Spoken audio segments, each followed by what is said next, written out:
Good afternoon, ladies and gentlemen. Thanks for being here. I'm Barrett Bingley. I'm the chair of the Trade and Investment Committee and a director with the Economist Intelligence Unit. And we're very pleased to bring you an event presented by no less than 3 AmCham committees. It's such a popular topic. 3 chairmen wanted in on this. So we're hosting today with the China Business Committee, the Trade and Investment Committee, and the Transport and Logistics Committees on China's One Belt, One Road initiative and its evolving growth strategy. You may have noticed at the back, we are filming this. So when you ask your questions, please do so in a succinct way. It would be much appreciated. A few minor announcements. Those of you who have electronic devices, please switch them off or turn them to silent. If you are typing on your electronic device, ladies, please use the pads of your fingers, not your fingernails. You'll drive the person beside you mad. Yes. Also, some of you who are new, I see a few, you'll see the color coding of the badges. Red are the governors of the chamber. Yellow are chairs and vice chairs like myself. Blue are members in good standing. And gray means gray or a business cards, means you're a member not in good standing. It just means that you need to sign up soon, become a member, so that you can join this committee and participate in events like this. Now I'd like to introduce Dr. Shah. I'm going to introduce him quite briefly. I hope most of you have been able to read through his bio. He is a professor at HKU and a senior fellow at HKU's relatively new Asia Global Institute. Maybe you'll say a couple of words about that, as well as an independent and non-executive director at HSBC China. He has an enormous list of other affiliated titles, things he is doing and has done. But I'll let him speak about those at his, should he choose to. He is quite closely associated with the United States, having received his MA and PhD in economics from UCLA. So any of you who are in the room from that great state, you might want to come up and introduce yourselves. The way it'll work today is Dr. Shao is going to speak for 30 to 45 minutes, as he likes, and after that, we'll take questions. AmCham rules: when you have a question, please do make it succinct. Introduce yourself and the organization that you're from. That's all we ask. So with that, Dr. Shao, we look forward to hearing from you on China's One Belt, One Road strategy. Thank you. Thank you, Barrett. It's a pleasure and honor to come here to discuss with you about some of the very exciting issues. I didn't prepare PowerPoint. I guess you probably already seen a lot of numbers and graphs, all these things, and I actually want to discuss about the why, we have seen these initiatives, One Belt, One Road, and where it is going. From the China's experience, what China has done in the last 30 years has a lot to do with what it is doing now. And why I think this would be useful for most of us to understand this initiative. Think about, in the last, maybe over the last 3 decades, most of us, including myself, have underestimated the actual achievements of the Chinese economy. And we probably also underestimated the commitment and also the substantive reforms which are ongoing. So this is very serious, because if you based on a wrong framework, and misunderstand what the Chinese strategy, the dynamics, the behaviors, then it could lead to a lot of problems. So that's why I will say a few words about what exactly is the strategy of the Chinese the government or the society. It's actually very simple. From Deng Xiaoping to Xi Jinping, one thing has not changed. A lot of things have changed. The thing which has not changed is this approach of try and error.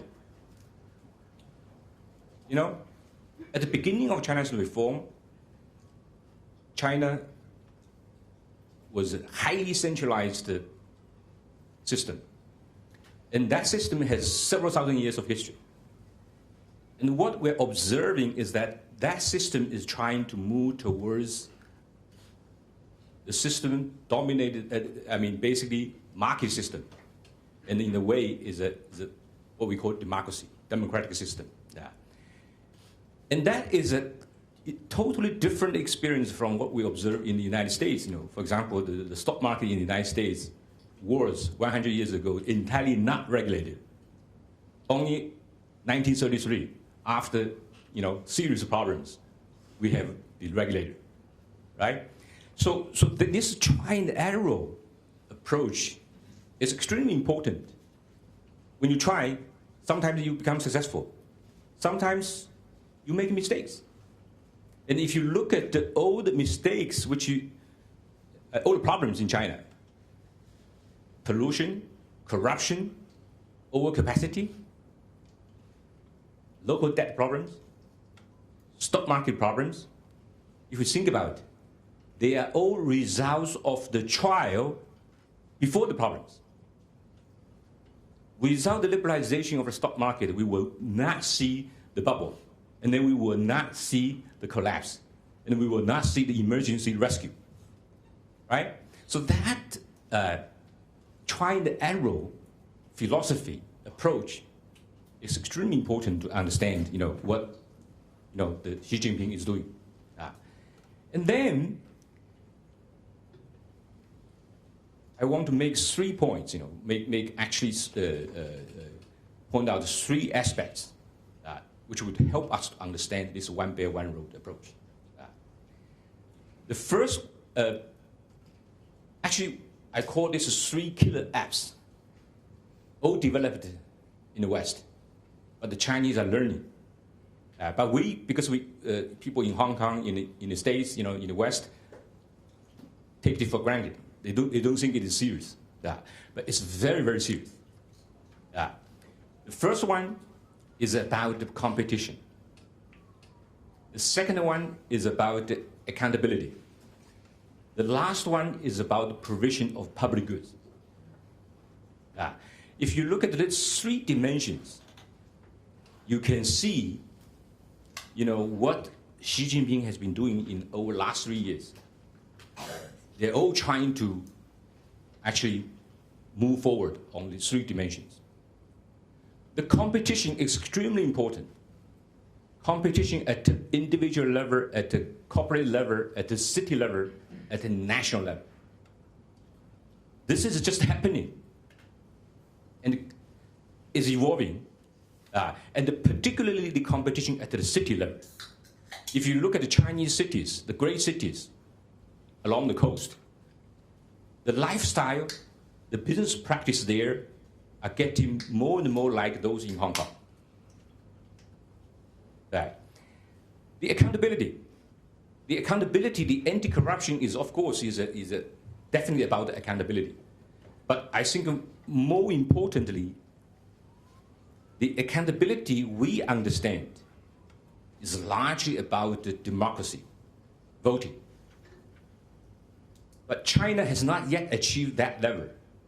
The accountability in China now are reflected, most importantly, crucially, in the free flow of people, money, company, and other things, including information, which is not entirely free, but it's happening.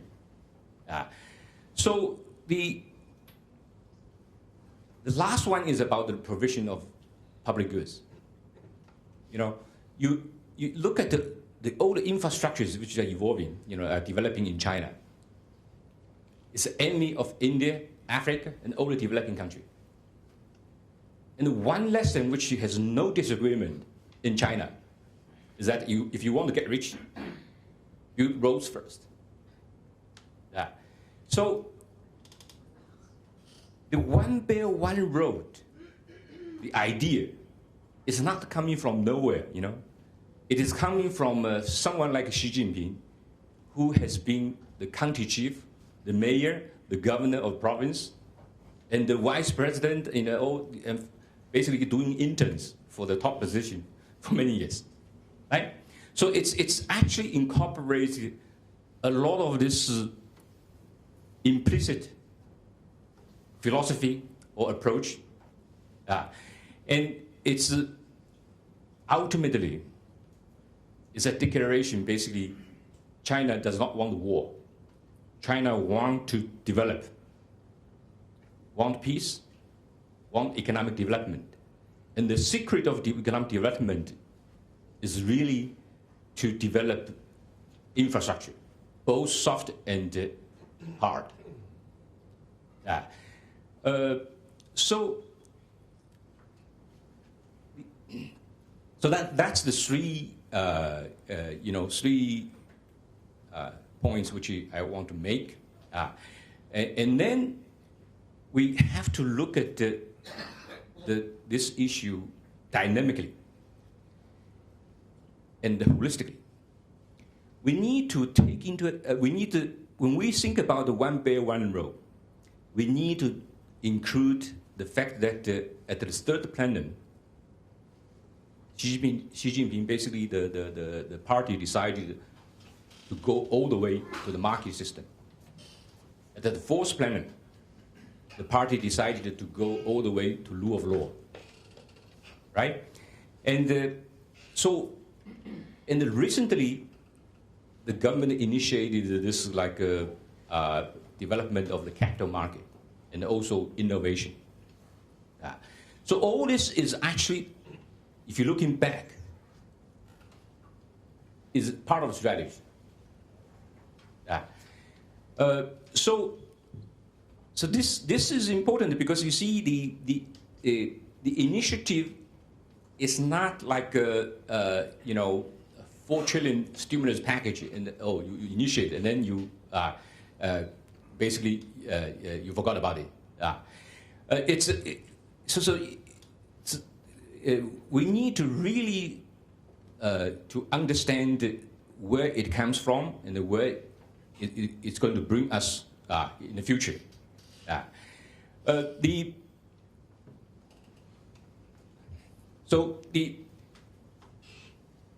I said before, trying the arrow. And the serious part is about the arrow. You can try, but when arrow happened, what do you do? What do you do? There are two important mechanisms to deal with failure, which the Chinese systems has not yet developed. That is part of why a lot of people, when we look at China, we worry about China, largely because we worried how China is going to deal with the downside risk. The two mechanisms, one is stock market, the other is the bankruptcy procedure. Why stock market? Stock market is important because it actually, if it operates normally, it actually allows unlimited investors, shareholders, to assume limited liabilities, and allows the market to decide which bridge should be built, which connectivity should be built. So it's part of the modern market system. And without the stock market, we would worry about the bond. Without the bond and the stock market, we would worry about the bank loans, right? So the stock market is one of the crucial institutions for China to achieve its aspiration of basically integrate into the global market economy. And then there's a second mechanism, which is the bankruptcy process. Because in the process of trying the arrow, you will make mistakes. And China made mistakes again, and again. And you need a bailout. And that process, which China already did, but has not yet formalized, into something we are familiar with. I mean, the bankruptcy law and also the judicial system. And that's what China is missing. And that's creating a lot of problems. And that's let us worry about both the economy and also the One Belt, One Road initiative in the future. Yeah. And about the One Belt, One Road, one of the, let me put it this way. The initiative is trying to develop the economy, but it is not trying to build more state-owned companies. It's not trying to provide a lot of aids. China has a lot of foreign exchange reserve. Chinese government is very rich now, right? But what it depicts is trying to build the connectivity. And building connectivity is going to change the geography. And that is going to help the allocation of resources in a way which will benefit most. Think about this way. When at 35 years ago, or 37 years ago, when China started reform, the unemployment rate in China, probably 70%. Because most people are not productively employed, right? And today, China is almost at full employment. Because actually the wages are going up. Minimum wage is going 50% a year. So that is the achievement China, had. And 37 years ago, think about the United States and China. When China, 20% of world population, United States, 5% of population. When the 20% of Chinese population start to become more productive, and that creates huge amount of purchasing power, and also market. Of course, it's a good news for the US and for the global economy. And we benefited from that period. And I have to say that we benefited largely because the United States set the stage, set the rules, set the market, and opened the market, right? So what the Chinese are doing today is very similar. China, look at it around the world. Its own 20% of the population is already more or less entered a positive growth, trajectory. But the problem is, there's 40% around China. And that 40% would play the role China played for the United States. So think about it. If the Chinese growth,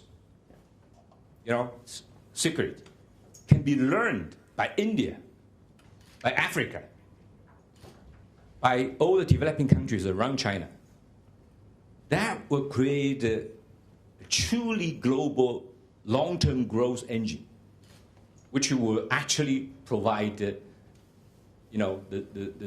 real support for the peace and the prosperity of China, right? So China genuinely understands, how to really develop its own economy, but also the global economy surrounding China. And this is very different from the World Bank, ADB, those strategy. That strategy is first maintain the global market economy, and then poverty alleviation. It's very much like, we are rich, we have to help the poor. But the question is, how to help? If you look at the World Bank, IMF, most of my friends there, they are educated in top universities, and then they straight go to World Bank and IMF and lifetime employment. Very comfortable.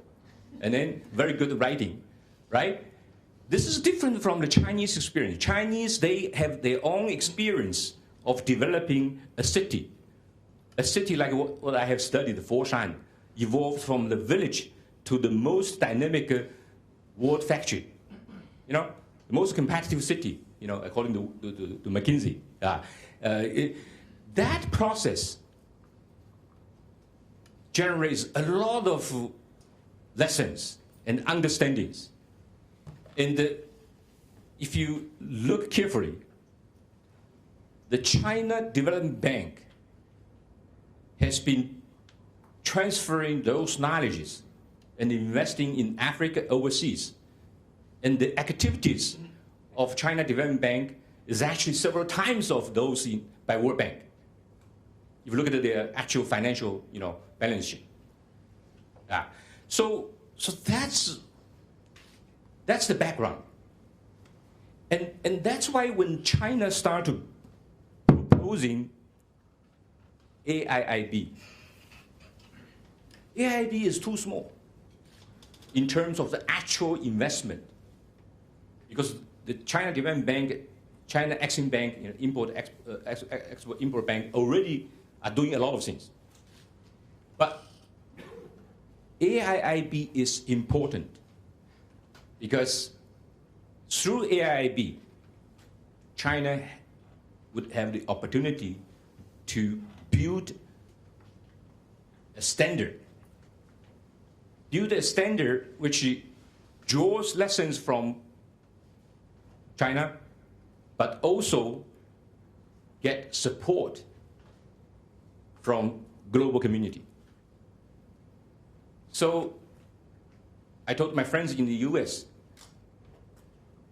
the US executive branch basically made a mistake. Basically, the AIIB is a showcase to show that the China want to do good things, but also want to contribute to the global governance.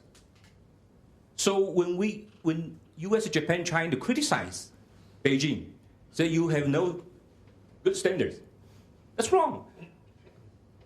China want to create a good standard that fit the reality, not just the looks good. So that's why, in the end, the AIIB is actually creating a positive competition. Those people in the World Bank and those in the ADB, when they see AIIB is established, they worried. They want to actually cooperate. They want to change. So in a way, this is also a competition. It's a competition, what I call race to the top, instead of race to the bottom. So that's why I from beginning, I always think that other US and even Japan actually need to participate, right? So this is a healthy competition. And also remember, AIIB is not an aid organization. It's not a charity. It's fundamentally a commercial organization. So what it is trying to do is not to provide free money. It's want to become a catalyst. So when AIIB, with the kind of standard, the kind of governance, decides, this project should go forward, then it helps the market to make decisions. And that is the experience from China. A lot of those big projects in China, some of them are very successful, some of them are not. But those very successful usually involves China Development Bank, all these big banks, they come to a city and trying to come up with a plan. And some are very successful. But some, because of the locals, every local cities in China want to become like a financial center. They think their land is cheap. They think they can bring the best designer from overseas, design the best looking property, so people will go.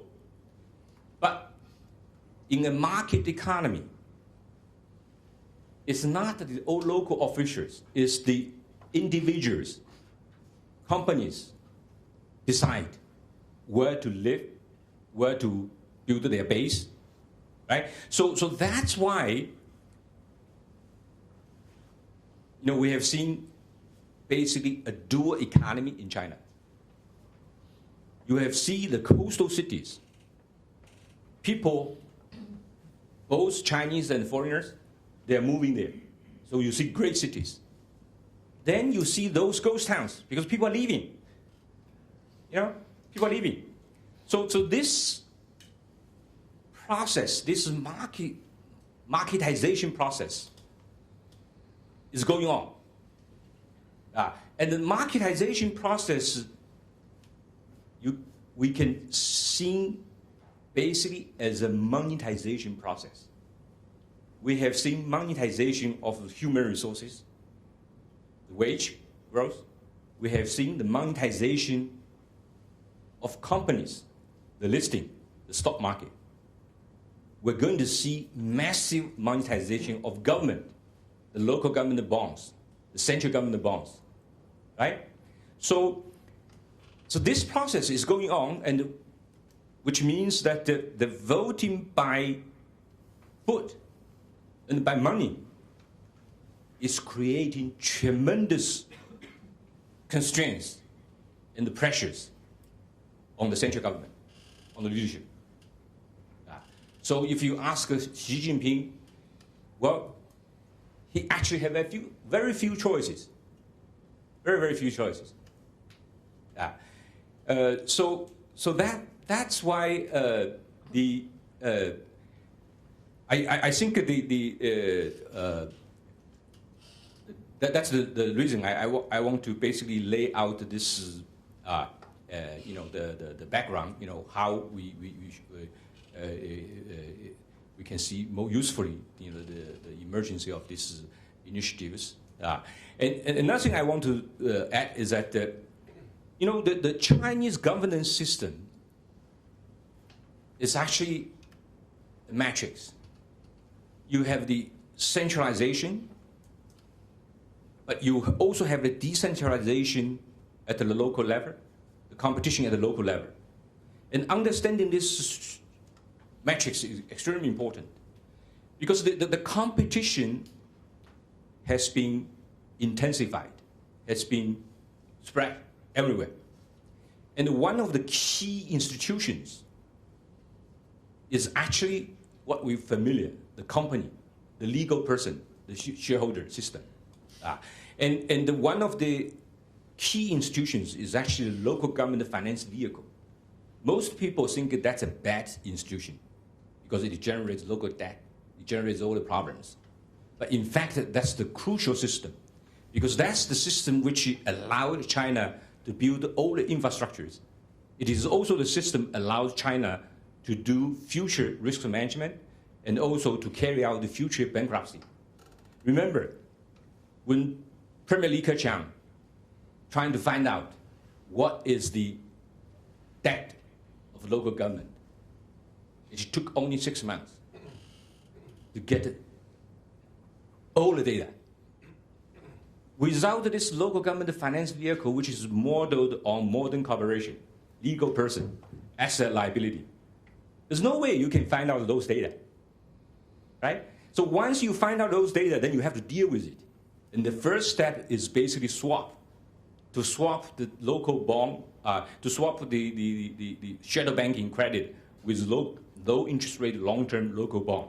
That's basically a bailout, right? But that's, so I mention this is because those market institutions which China is trying to copy, trying to learn, they will generate upsides, but at the same time downsides when the regulations has loopholes. So what happened is that over the last 2 decades, the market in China continued to expand, but the central government also continue to centralize. More regulations, more regulators, more controls. Give you an example. When the central government announced that the party is going to control SOEs, all my friends say, oh my God, reform went back 30 years. But think about it. If you are a state-owned company, if nobody is watching you, that means there's no accountability, right? So if you look at the actual situation in China, most corruption happened either in the state-owned company or in the land sales.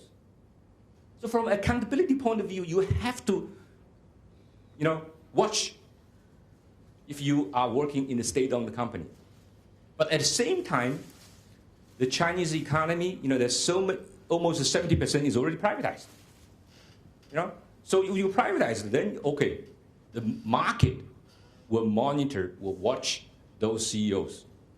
The shareholder, private shareholder will watch you, right? So if you think this way, you will not surprised with all this announcement that the party is going to control SOEs. Is that backwards or forwards?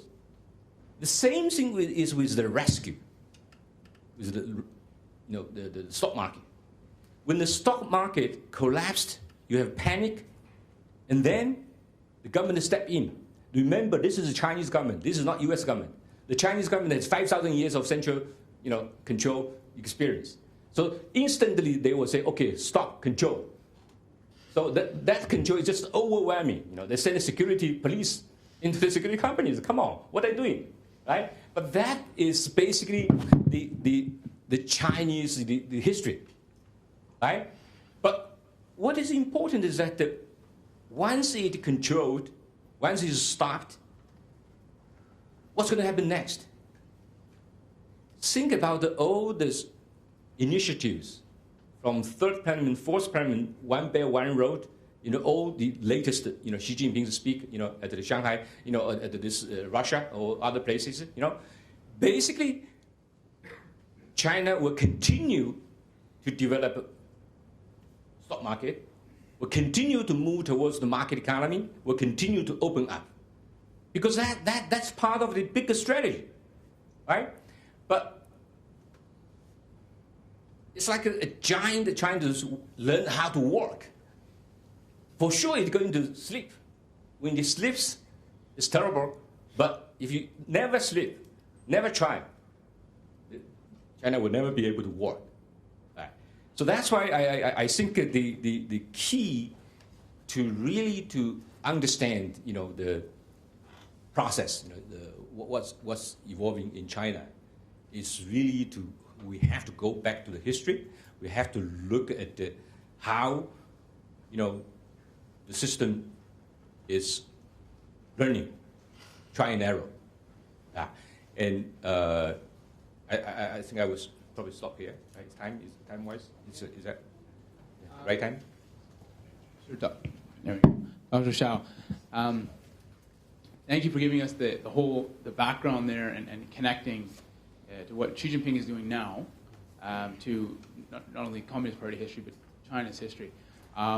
Having had a few discussions with people before the event began, I want to try and preempt some of the questions.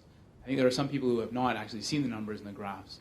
And I was wondering, could you, on One Belt, One Road specifically, maybe help us differentiate between these two? The jargon is a bit confusing. What exactly is the belt? What is the road?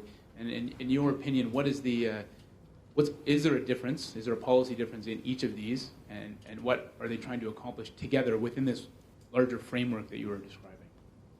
Well, you see, China is a continental-sized country. It has the coast, then it has this border, the western border, which basically land. So the One Belt, One Road basically saying that we want to make friends with our neighbors. We want to develop the connectivity and the linkage. So, and we want to focus on economic development. Right. So in that sense, this is, I think, a very, very long-term initiative. And it basically is is a proposal hard to refuse. Because China basically says there's nothing really China is insisting. China says, okay, here is a better plan. Everybody will benefit, and we will contribute.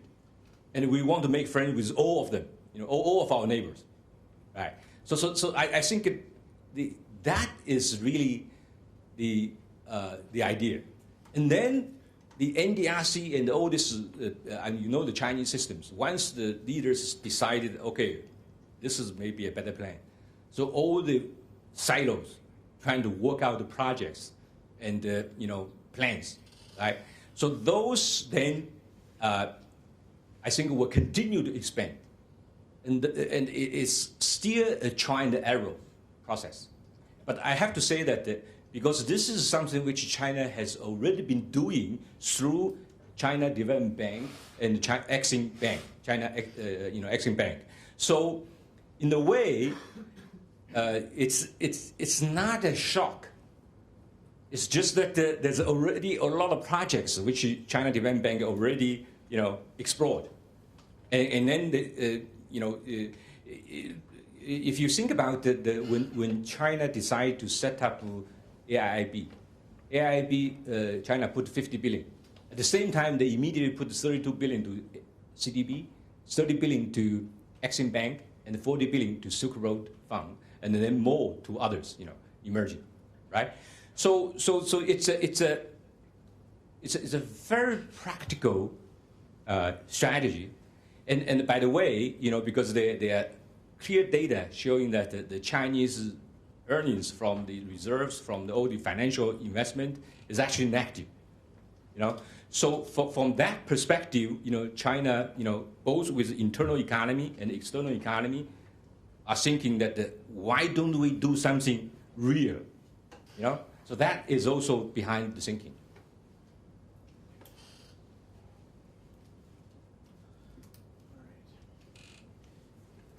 Okay, questions? We have mics, but I think we'll start with Richard, please. Yeah. Richard Volsak from AmCham. Yeah, I want to follow up in more detail. You mentioned several times connectivity on the one Belt, One Road.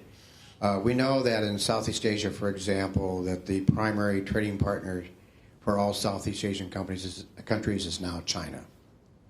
So the question is the connectivity of One Belt, One Road like a cross-ASEAN kind of connectivity for that the ASEAN companies will help develop more connectivity among themselves as well as with China?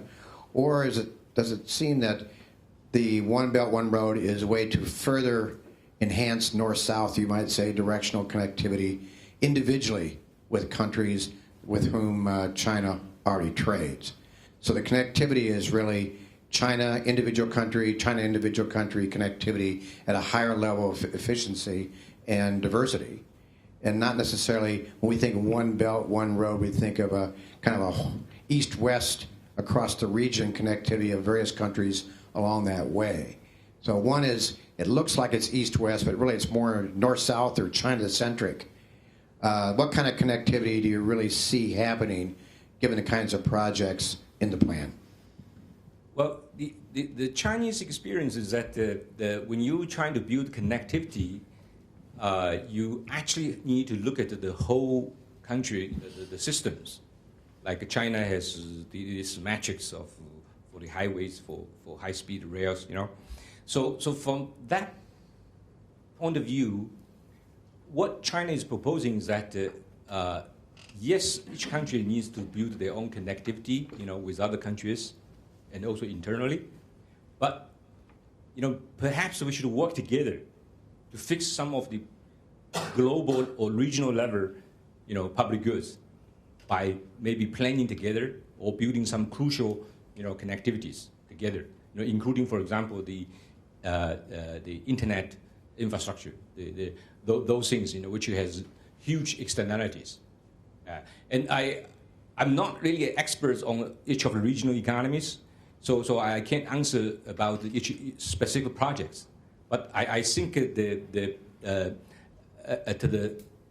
top level, there's actually not much insistence on any particular connectivity. It's actually a kind of open proposal, and just welcome everybody participate.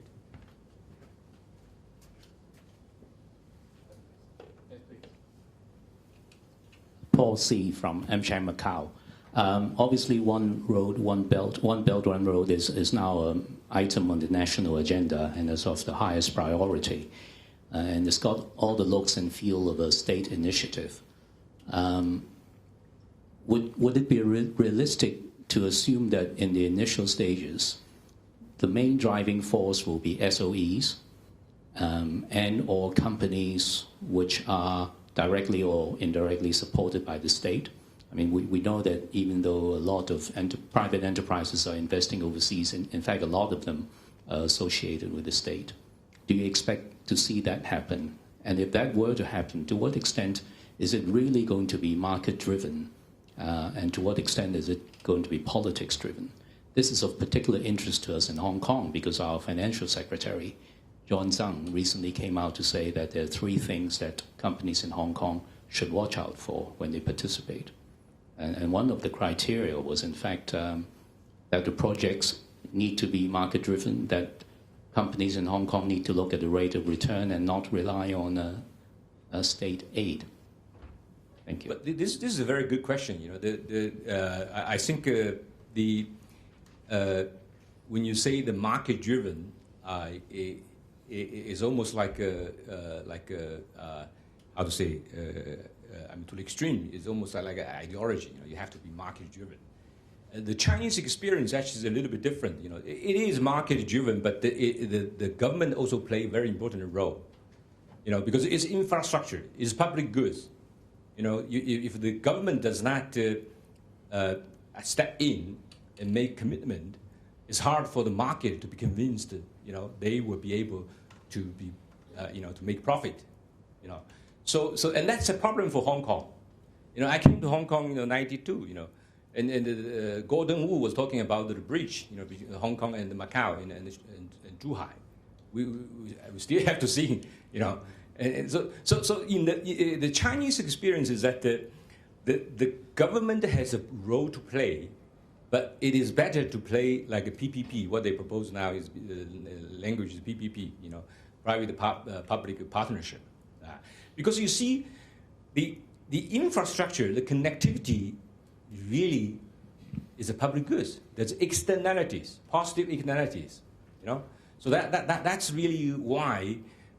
You need some participation by the government, but that does not exclude the private sector.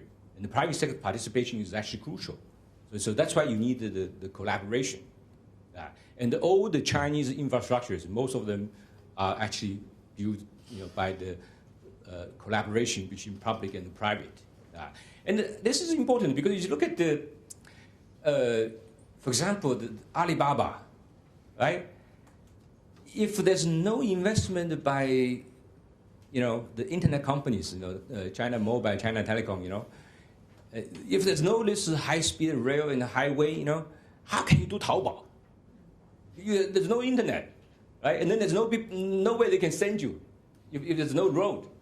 You see, so this is this is part of a lesson. We have to be practical. You know, the process of development is so complicated. You know, so you have to see ultimately, you know, whether you can benefit the poor people and also the long term.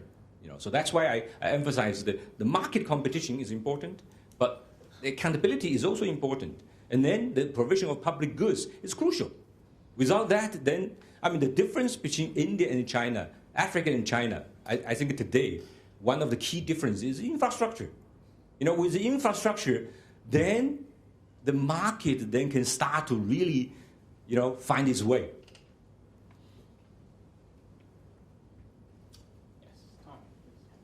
I'm Tommy Patterson. I'm a policy researcher. I want to return to the third plenary session for a moment and the idea that the market would increasingly play a decisive role in resource allocation. Now, of course, that's somewhat about the efficient allocation of capital and accountability as well. Now, in light of the recent turmoil in the stock market and questions that's raised, not only about a commitment to marketization, but also about the efficient allocation of capital in the stock market itself, and seeing as how so much attention on One Belt, One Road is on financing issues, what would you just say to someone who has concerns about One Belt, One Road investments by Chinese financial institutions? Well, if you look at the Chinese experience in the past, back in Asia financial crisis, most people reported that China's non-performing loans is 40 to 60%, right? That was true. But, China, after restructuring, they put good assets out, and take out, listed, and then they put bad assets into, asset management companies, And then after last, basically almost 2 decades,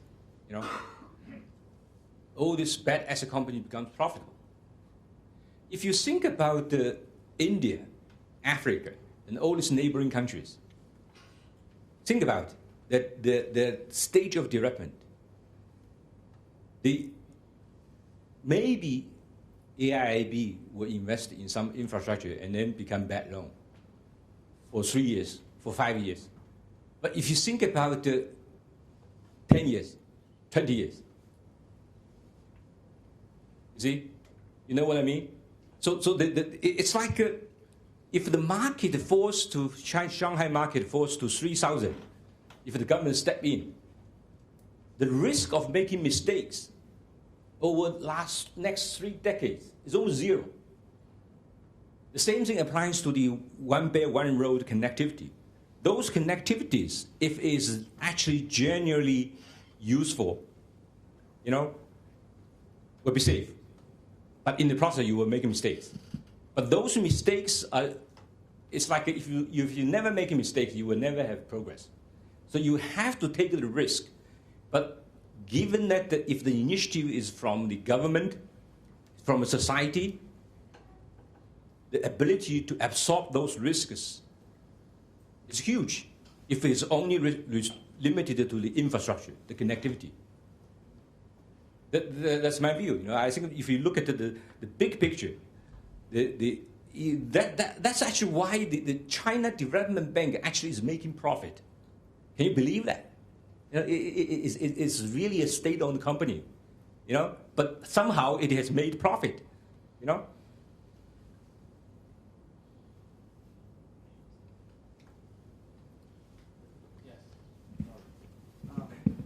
Thank you very much, Dr. Shou. Robert Greaves from Hamilton Advisors. I wanted to ask, you're talking about trial and error of the government with specific reference to AIIB. AIIB has said, we are going to conduct business with a level of transparency and accountability that, in fact, the Chinese government has not exhibited since its founding in 1949. So my first question is this achievable? Will they be able to do this? And number two, if they do achieve it, will it be transferable to other branches of the government? Thank you. Well, my view is that the only test is try. You have to try, right? The One Belt, One Road is a wishful thinking, but it's actually a initiative, So the Xi Jinping say, okay, this is wonderful. I have a dream, so let's try, right? So that's why I always say that you have to be patient about China. It has 5,000 years of central, bureaucracy history. And you want China to become immediately like the United States? Impossible. So, but if you look back at the last 30 years, I always been one of the most optimistic people, about China. But the actual performance, actual progress, were exceeding my expectation. So this is, and I would say that we have to thank the United States and all the international community, because China, grow just in the platform laid by the West. You know, and the thing is, the Chinese leaders, they understand it so well. You know, even I understand it so well because we experienced what is real central planning, what is hunger, you know, what is, you know, disaster, political disaster like a cultural revolution, right? And that's why they all send their kids to the United States, you know. So we have to be patient, you know. I always say that in 100 years' time, all of us disappear. So what matters is the people at that time is our grandchildren. And by that time, they are learning the same thing. You know, it's the same thing. You know, my kids already is learning, you know, everything, you know, in the internet, right? So I'm actually very optimistic. It's can't do worse, you know. Than you know, I experienced probably worse, you know.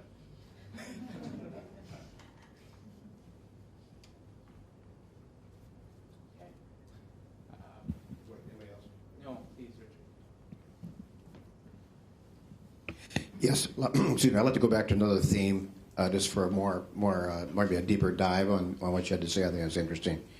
You mentioned that the lessons from China for growth and its transferability to whether it's Africa or Southeast Asia or so forth, the growth process. And yet, I think, as was raised a little earlier, you know, one of the key aspects for China's successful growth in the Chinese characteristics was institutional. That you have a one-party system, and the party is above the rule of law, defines the rule of law, and defines, in many respects, what the policies will be from top down. A lot of flexibility, of course, in implementation, but really there's very strong central control through party structure. When you look at throughout Asia and Africa, although there are some states with very strong single parties, besides Singapore, most of them do not have that structure. So my question is, from an institutional point of view, is the transferability of the Chinese way to developing growth that transferable? Very good question. My answer is that well, useful, may not strictly transferable. You know, let me explain why.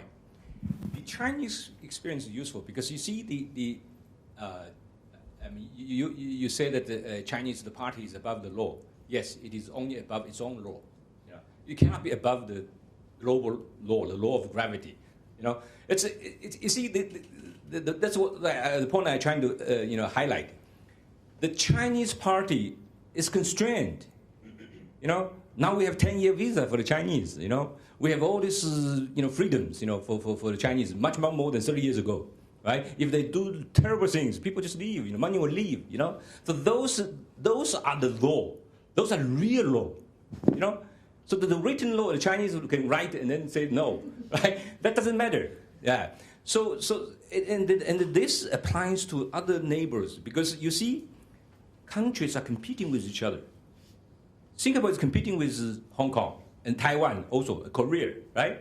So under this competition, we realize that those smaller city-states, the smallest countries, they actually converge to best practice.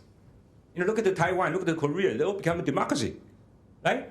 So in a way, the competition will constrain, what we call like the dictator, the party in China, The party is going to evolve because the party is,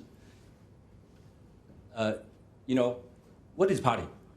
It's about the party members, right? It's the people. The people die, and new people come, right? So and the people will change, So for me,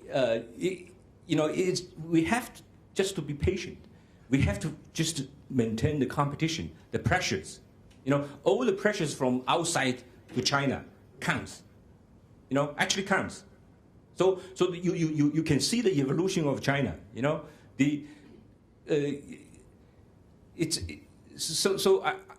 I'm not worried about that the Chinese experience cannot copy it.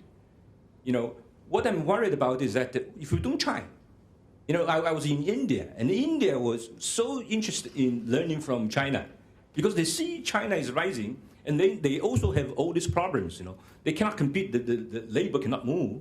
You know, the regions cannot compete. You know, so those are the things which I think can be useful and can be learned. And of course, the party system cannot be learned. You know, and we don't want to learn. You know. Just to add to that, I think that one of the things that, you know, the traditional Chinese, if you want to be clear, you have zhongming, rectification of names, right? And I think right now we're in a situation where we're using the same words with different meanings. So, and not that it's bad, but we should be aware of the nuances of meanings. Democracy, we know, has many, many meanings. So does, frankly, market system and rule of law. And so I think incumbent upon us who are working in multiple jurisdictions out of Hong Kong, meaning different countries in the region, as China evolves more and it's refining what it means by rule of law and what it means by market system, these are terms that can't be rectified but have to be understood. And I think that's what the real challenge, and I think you've raised it very, very insightfully, that there is evolution, but there's still evolution within boundaries of tradition. And that's the challenge, is to understand how far that tradition is being stretched if we're going to make decisions on investment and expectations on the efficacy and the usability of one belt, one road, I think. Yeah, I agree completely. You know, the rule of law is the most difficult, challenging, you know, task, you know, for China. And the court system is part of that. Right, and that's why I think Hong Kong has a huge role to play. You know, I mean, the rule of law is something which you just cannot create within this highly centralized system. It has to basically evolve in a system which you already have, you know, the kind of freedom, you know, the independence. So that's why the Hong Kong experience is so important. So the lady at the back. Yeah, Susan Finder. I have a blog on the Supreme People's Court, and I'll be teaching at Hong Kong U in the fall. I just want to pick up on the kind of rule of law and the kind of legal issues and One Belt, One Road. And writing a short article on a recent document by the Supreme People's Court, where they said some interesting things, because they stress the importance of the international investment protection, trade, the international legal order, including investment protection, dispute resolution, and other institutions. And I recall back in the 1980s, the Chinese government, you know, was had a lot of concerns about joining, like, the New York Convention on the Enforcement of Arbitral Awards and, you know, WTO, other international,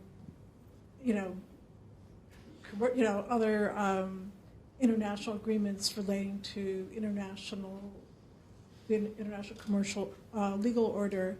And now it's saying that this document is saying that for promoting the system to countries on One Belt, One Road who are not part of it. So it's kind of internalizing its experience in the last 20 or 30 years from being part of the international legal commercial order to use on, you know, because it's finding that this order is in its own interest. Yeah. No, there's no question. No, just a comment. Just as saying that the tables are turned for China. All right. Now, so we had a question here.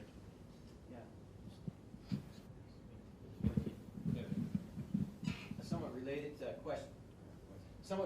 question. Recent policy initiatives from the government to deal with what's happening in the stock market. Do you think that impedes their efforts to deregulate the financial markets, so capital controls going forward? Good question. I mean, it's guessing. You know, I'm not involved in the policy making. My understanding is that it will probably speed up, but with maybe a better risk management framework.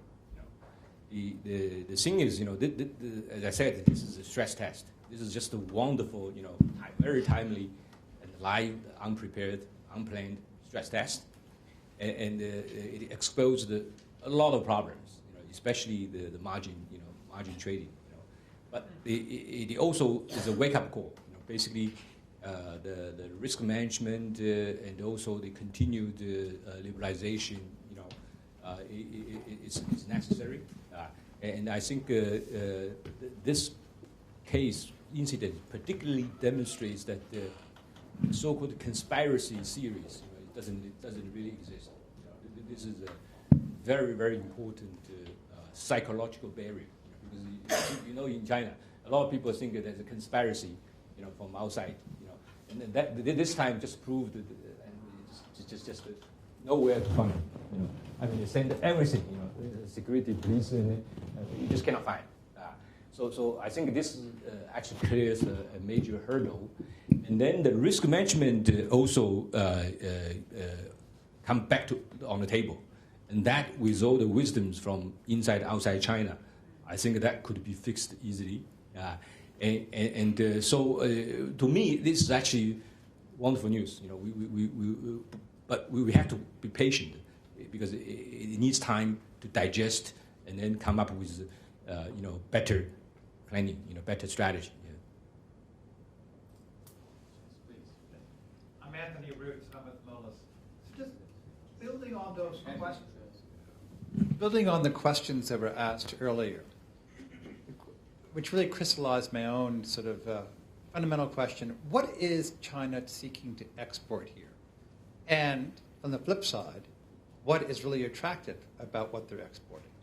Is it just the money, or are there other ideas and concepts that they're trying to get out into the international market? And looking at it from the other side, what is it about China that's attractive to people besides just the money? Or is it just money? You referring to one belt, one road, or the stock market? Huh? No, one belt, one road. Yeah. Well, actually, I was asked the same question in Washington D.C. You know, we had an event there, you know, with the sites. You know, the bottom line, actually, my understanding is that you know, China really just wants peace. This is a declaration that is basically peace. You know, we don't want to fight. You know, we just want to make friends, and you know, basically, we together make money. You know. And China had some money, huge savings, don't know how to use. But at the same time, China realized that there's a huge capacity, overcapacity in India, in Africa, you know, and that could be improved, you know. So the efficiency can be improved. You know, you think about it this way. At home, my wife would never find me unemployed. I can always do something, you know. Okay, clean this, fix that, right? So it's like the world, you know, we should not have unemployment. We can always do something better, right? And then the trouble is that how to do it, you know? So the market cannot, I mean, if you only rely on market, you cannot, you know, fix it. So you need some government initiative like, you know, connectivity, you know, what the One Belt, One Road trying to initiate. So people always ask, what China want to do? I'm telling you, actually, my understanding is that if you are in the Xi Jinping's position, you have enough trouble. You know, what you want is peace. Okay, right? Don't try. You see, so the One Belt, One Road is basically make friends. You know, okay, we really don't, because the Chinese internally, there's so many troubles, right? So you think about the Chinese leader, the working day, Every day they get so many reports about the disaster. Here somebody killed. Here, you see. So the one Belt One Road is basically the Xi Jinping used the China dream, right? In order to realize China dream, you have to have one Belt One Road. You have to have peaceful international environment, right? So that's the bottom line.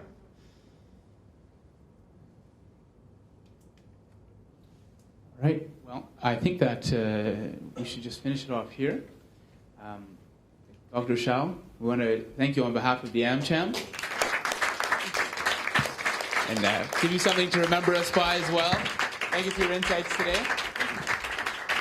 And will you be able to stick around to answer a couple questions? Okay, and Dr. Shao can stay around for a few minutes to speak with you individually as well.